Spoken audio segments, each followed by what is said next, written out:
Hey guys, what's going on? My name is Gordon Maston and welcome to this week's edition of my NXT review for September the 9th, 2015. Now tonight we witnessed the very, very special, rare appearance of Johnny Gargano. And Tommaso Ciampa. But Johnny Gargano in NXT. You know, I want to talk more about this. So, you know, let's get into this week's episode.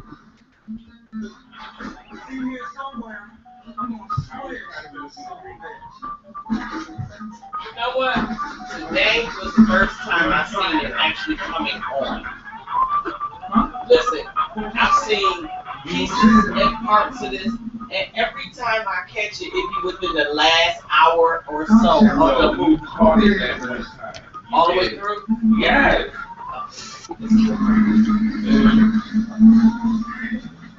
And the way they fucks with this motherfucker right here, this is the bad. He did all that shit for that teeny ass little. Don't touch the Nazi man. What's up, guys? New headset, aka new mic at this point. So, welcome to this week's edition of NXT. And you know what, guys? This was a fun show all the way around. Even Billie Kay's match, which I thought she should have won. Well, I thought she should have won. Let's be honest, I wanted her to win that match, and I thought she should have won. I guess I could say that too. I mean, just we can get into it. Okay. So we open off the evening with Carmella versus Peyton Royce, and I guess I could say this was a match that was like better than I expected. And I mean, like, you know, normally I just sit there and just, like, not much Corey Graves says. He gets on my nerves, but when he comes out and says, oh, Eva Marie's getting better in the ring whenever we see her, yeah, Eva Marie's getting better whenever we see her, Dana Brooke's getting better whenever we see her, but Carmella is definitely one, in honest opinion, that is getting better, personally for me, whenever I see her. And I don't know if it was because Peyton Royce carried her through this match, but either way, this was a pretty interesting match tonight. Peyton Royce, she is weird because her and Billie Kay worked complete opposite roles tonight. And I guess WWE, when they want to make you work a character, I guess they both knew these girls' backgrounds, bringing them in, and I guess Peyton Royce, I guess the best way to put it was she was told she had to, like, you know, her and Billie Kay, okay, we want you girls to work outside of your comfort zones. And if you know Billie Kay and you know Peyton Royce, and I've looked back on some of their stuff, they're best known for being, like, Peyton Royce is best known for being a face, Billie Kay's best known for being a heel. For Pete's sake, Billie Kay's finisher was called the Boyfriend Stealer. Or when she was Jessie McKay. And let me come through and say this. Like I said before, this match was like really, really good for me. Like, not like, I'm sorry, when I say really good, I don't want you know, people just thinking, oh my goodness, let me go watch NXT and see this. Gordon, you lied. No. I mean, for the standards that Carmella normally is in, like, this is actually a pretty good match, and you can tell that she has improved from where she used to be. But is it anywhere near NXT TakeOver match quality type improving? No, Carmella, I sadly hate you, but you're not there yet. But she is getting there, and it's nice to see improvement. But Carmella does go on this match with her submission where she goes on to stand on one hand and put you in a chokehold with her legs. What call it, a head scissors? No, a leg scissors. She goes around and puts you on the leg scissors with her legs, and that's the end of Peyton. And see, it was like they made it that she made a mistake, and that's the reason why she lost. She made one little minor mistake and got thrown into the submission and lost. That was that match. Okay. So from there, they show us weekend action because if you guys didn't know that there were a bunch of matches for the Death Rows Memorial Tag Team Tournament. during these weekends live events for NXT. Now, they show us first Enzo Amore and Colin Cassidy versus Angelo Dawkins and Sawyer Fulton, with Enzo Amore and Colin Cassidy advancing through that match with Enzo and Cass using the Air Enzo specialty to win the match. From there, we get Dawson and We get Dawson and Wilder versus Elias Sampson, who is now known as the Drifter Elias Sampson, and Tucker Knight, who we don't know much about, but man, I mean, in NXT, you never know. The guy you don't know about, 5 minutes later, could be a star.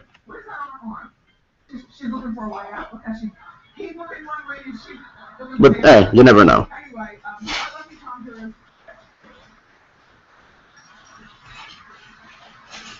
Okay. What do we get here up next? Wow. I mean, we haven't heard about triplets since 18 years, right?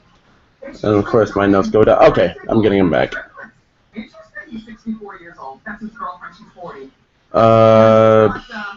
8 children already with 5 babies. Okay, we got a Nia Jax vignette. And honestly, dude, I mean, that's all I can really say. It's been the same vignette for the past couple of weeks. I mean, she's going to come in and she's going to be a dominant force. She's going to run through NXT. And, you know, it just seems like I don't want to be the guy who calls the NXT Women's Division falling. But, I mean, if NXT has these plans to push girls like Dana Brooke and push, you know, I almost said Emma, but Emma actually in this sense does deserve it. Push girls like Dana Brooke and push girls like Eva Marie and push girls like Nia Jax. I at least hope that Nia Jax is comparable of, like, I mean, if you can come in as a bigger woman and just throw the other women around, you don't really have to do impressive moves. I mean, if you could, that'd be the icing on the cake. But you really don't have to when you're a big woman. You really don't have to come in and throw other women around when you're the big woman, when you're a big woman the size of Nia Jax. And, I mean, just come in, throw them around, look dominant, and impose your presence.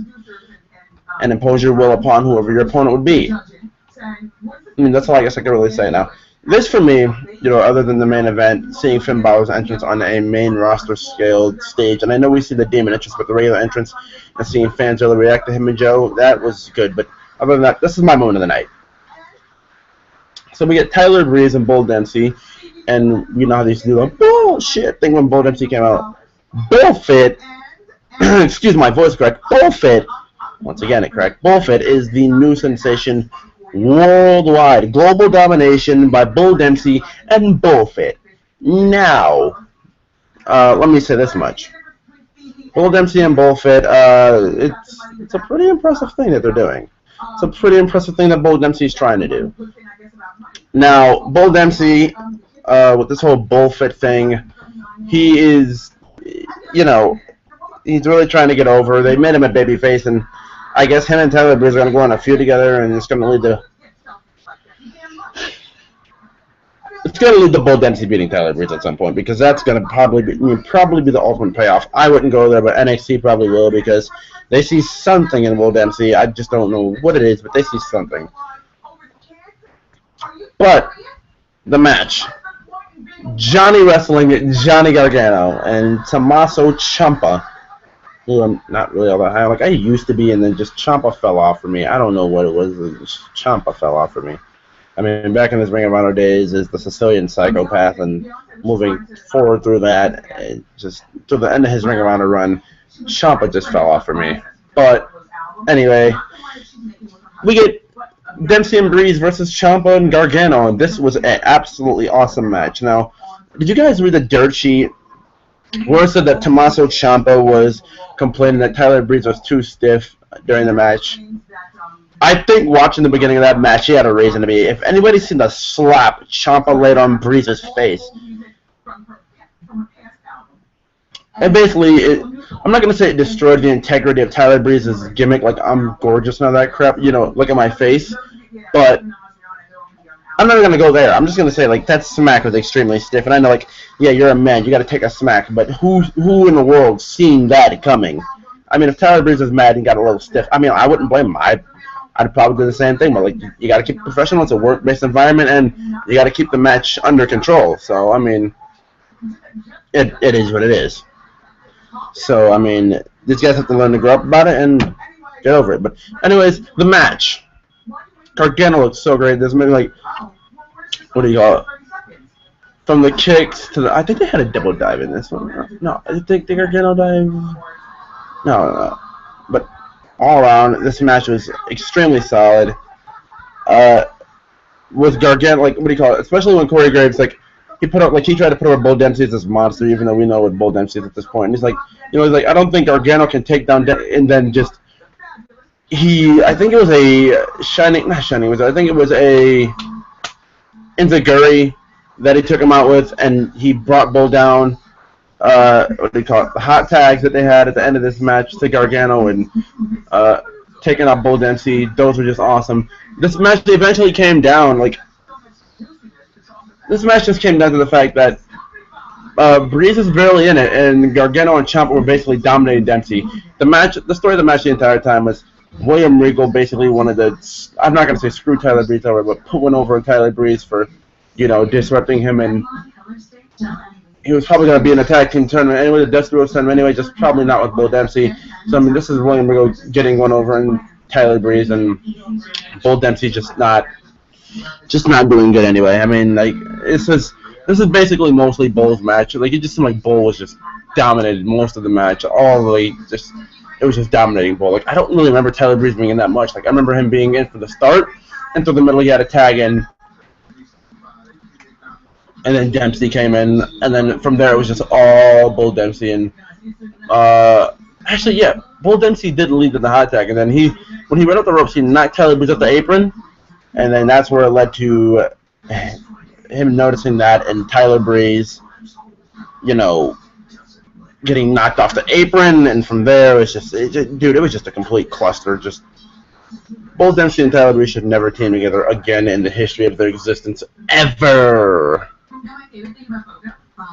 But beside that horrible team, we do have we did get the win. They did get the win here, and it was, I believe, a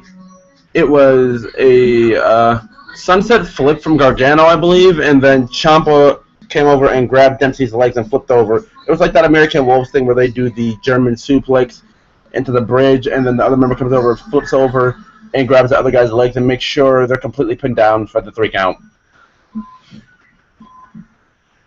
And psychology-wise, it made perfect sense because Bull Dempsey is a big man, so you figure a big man like that could, somehow just power off his back and, get out, especially if his legs are free.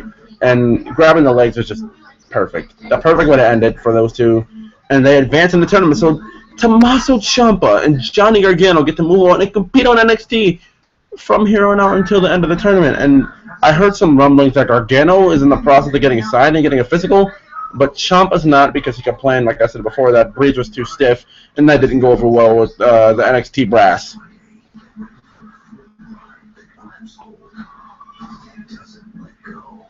Okay.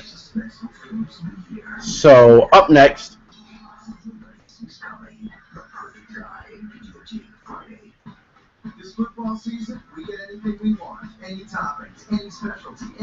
we got Dana Brooke with a promo where she said, like, she addresses everything that the internet, and see, this is what I love about NXT, how they're so progressive to the fact that they keep their finger on the pulse of the audience. Because if you were to ask anybody who watches NXT on a regular basis, which are most of the, the indie schmarky, darky, dorpy people like moi, you would ask, what's your opinion on Dana Brooke?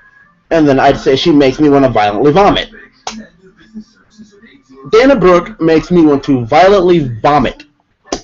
That's perfect way to explain Dana Brooke.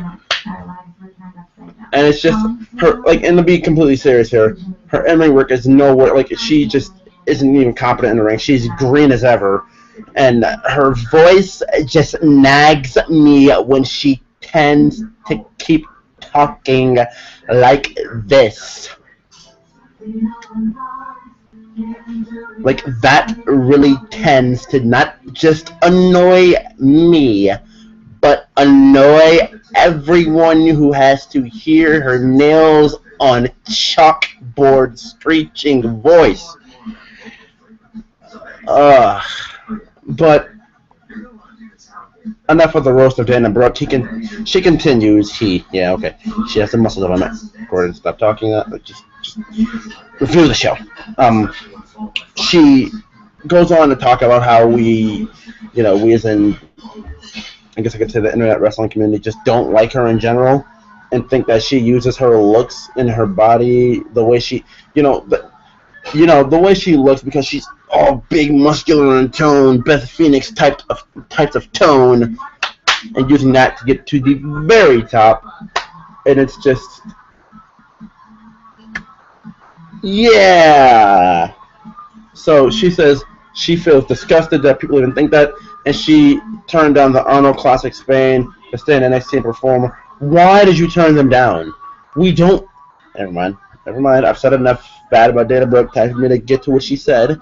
But she said she turned that down so she could be here in NXT, and she figures it's unfair that someone like Bayley jumped her to win the NXT Championship after she beat Bayley in like her second match on NXT. During Dana Brooke's reign of terror. Okay. But other than Dana Brooke, we move on to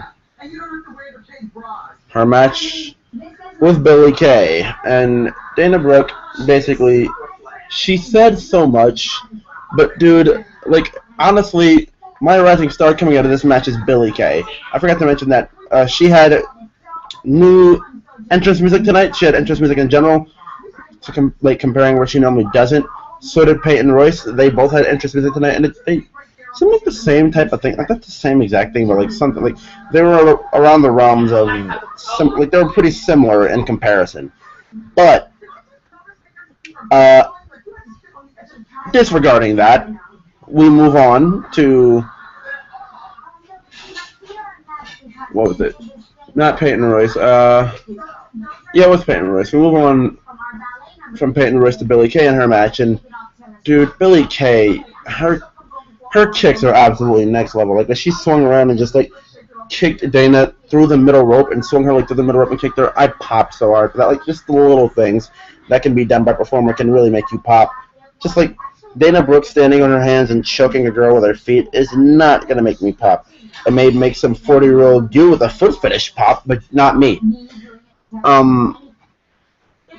But anyways, Dana Brooke ends up catching Billie Kay, and she makes a mistake. So either way, NXT is playing Billie Kay and Peyton Royce off as they're making miniature rookie mistakes, and they're both so close to winning and letting their careers just take off at this rate. But Dana Brooke goes on to get the win tonight with her Death Valley driver-ish move, and rah rah, hooray, Dana Brooke wins again. Okay, but honestly, awesome showing out there by Billie Kay. I really do want to see more of her, and I really do want to see more of Peyton Royce as well. And sadly, I would love to continue to talk about them, but we have to move on.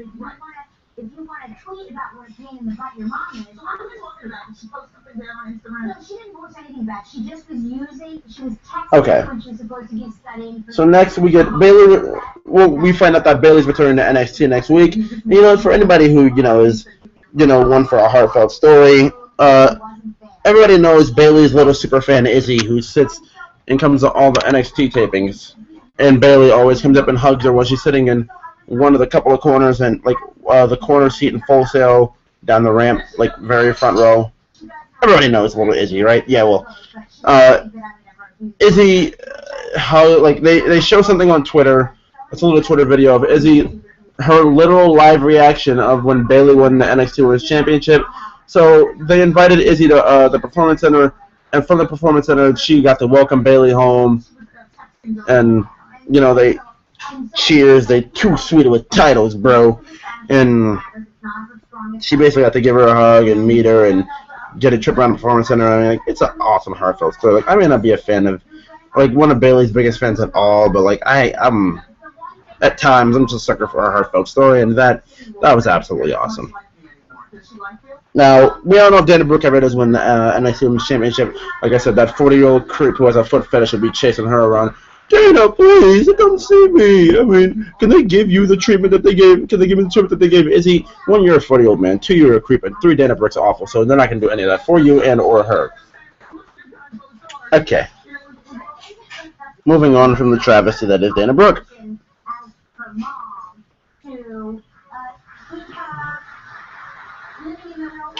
We got the Lucha Dragons and Samoa Joe, not the Lucha, yeah, the Lucha Dragons versus Samoa Joe and Finn Balor. Now this match was dubbed Too Big for Full Sail. Okay, well, this actually does answer the question of why in the world were Samoa Joe and Finn Balor facing the Lucha Dragons before a SmackDown taping a couple of weeks ago in Providence, Rhode Island. 2 weeks ago to be exact, and this is our answer. Because, actually, it's 2 or 3 weeks ago at this point. 2 weeks ago. And our answer has risen. Why, I ask? This is why. Because, yeah. They were doing this for the Dusty Rhodes Tag Team Classic. And I guess this actually pretty much worked out. I mean, from the start of the match, it really seemed like Finn Balor was doing everything for himself. Like, it seemed like it was a match with all Balor. He was dominating both the Lucha Dragons. And like, this match was really, like, it was an awesome main event for what it was. They got about 10 minutes, and they made the 10 minutes work beautifully. And with the 10 minutes they got, I mean, I guess you could really just say it was Balor, and like, it was a really back and forth match. And the Lucha Dragons, like, I know those are not like, it's really a face versus face match, but the Lucha Dragons really came off as the heels in this one. But at the end of the day, Balor and Joe going to win with the Muscle Buster Coup de Grace combination, which is just absolutely disgusting to even see. Just, oh my goodness, that was great. But they're going to win with that, and that's about that. I mean, this all around was a pretty solid NXT. Just one little crack. The crack's name. If anybody can see this crack I'm making in between my fingers, this tiny little crack that I can't even close. It's Dana Brooke.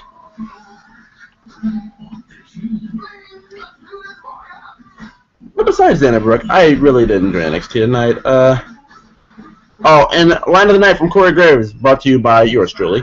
Peyton Royce was coming out. She's like, wow. He's like, look at Peyton Royce. He's like, I know, Rich, a beautiful woman that you won't get with. I understand. It was something along those lines. I don't really remember, but you know what? I do want to thank you guys for watching tonight's episode of NXT. If you did watch NXT, remember to like, comment, and subscribe for more of that reviewing goodness on this channel.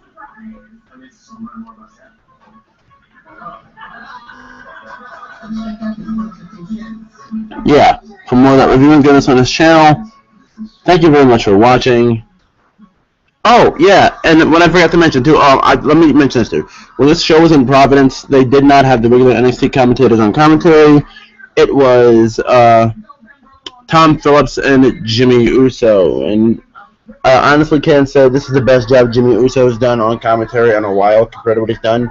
Like, Jimmy Uso normally is, like, trash, but tonight, Jimmy Uso was Jimmy Uso, but in a way where it was, like, tolerable. And he actually made sense to what he was talking about.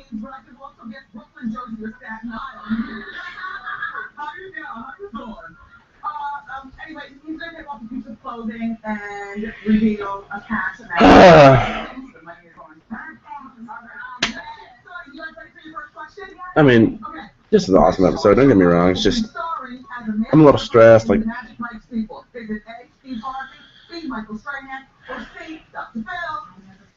I have my gaming console and stuff set up over there if you guys haven't seen. Like, I haven't shown you already 1,000 times.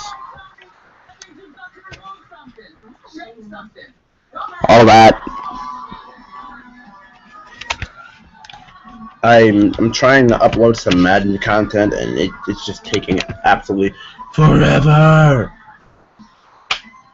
But like I said before, I want to thank you guys for watching. Like, comment, subscribe for more of that reviewing goodness on my channel and gaming goodness on my channel. Thank you guys for watching oh so much. Remember to follow me on Twitter at gmaster90twf. You know, I don't know PSN. Gmaster 90. No spaces in between any of that. Like just like Twitter, it's like the @ thing on Twitter, like no spaces at all. Gmaster 90. PSN. Do it. Just do it. Tweet off. Pro Wrestling thus taking over Facebook. Pro Wrestling is taking over Facebook. Tweet off. You type in your Facebook search bar. Pro Wrestling is taking over Facebook, and you will see the group. But if you're not a tweet off guy, like I said, just tweet me on Twitter. GMaster9TV. Thank you guys for watching. Thank you guys for watching my NXT review. And remember, if you want more of that reviewing goodness on this channel, come back here in a little while. You'll see a Ring of Honor review, and you will not be disappointed. So, guys, leave your comments in the comment section below. Please, please, please tell me what you did think about NXT tonight. And I guess I'll see you guys later. Thank you guys for watching, and peace. See ya!